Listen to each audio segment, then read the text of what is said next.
Dobrý deň, pán Filo. Toto video by som chcel venovať vám. Nepoznám vás osobne, i napriek tomu vám musím povedať pár slov.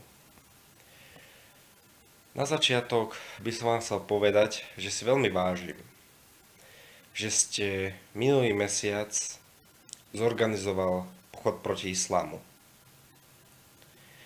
Ale to je jediné pozitívum, ktoré vám môžem povedať na vašu osobu.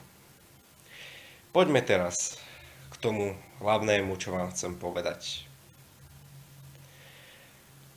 Vy nepoznáte osobne mňa, nepoznáte osobne našu vlasteneckú komunitu NNSN. I napriek tomu si dovolíte mňa a našu komunitu urážať. Poviete, že sme klamári, pritom nemáte na to ani jediný dôvod.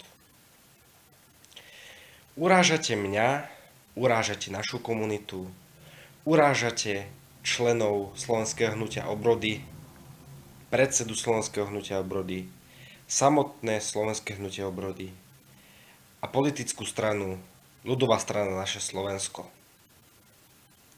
Že vás neprišli podporiť, že sme vás neprišli podporiť na vašu akciu.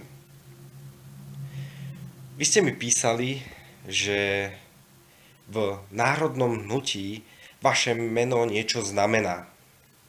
Tak ja som sa na vás popýtal pár popredných predstaviteľov národného hnutia a čo sa stalo? Poznajú vás.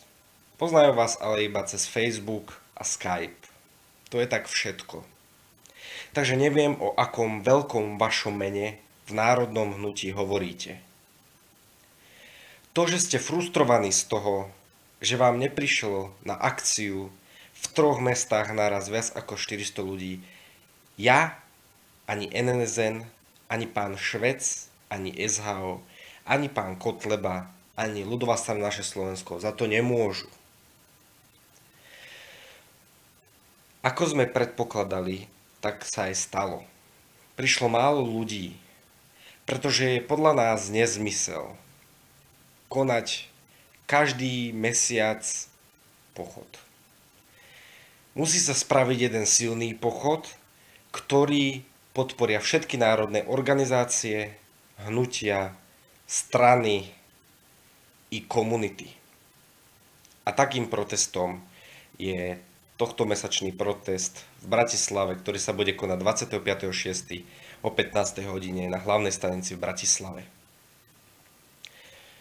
Hovorím, nechcem vám prijať niečo zlé, ale vám a tým 5 ľuďom, ktorí dehonestujete prácu a dobré meno organizácií a strán na Facebooku, mali by ste sa trošku uvedomiť. Myslím si, že už máte dosť rokov na to, aby ste sa takto správali.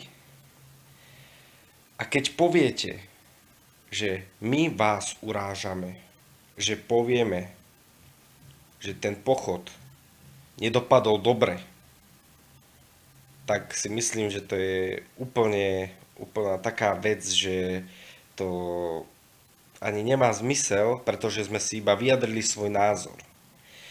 Ale to, že vy o niekom poviete, ako ste to napísali na SHO, že sú, nebudem sa vulgárne vyjadrovať, tak to už je naozaj na zamyslenie. Iba toľko, pán Filo. Nech sa vám darí.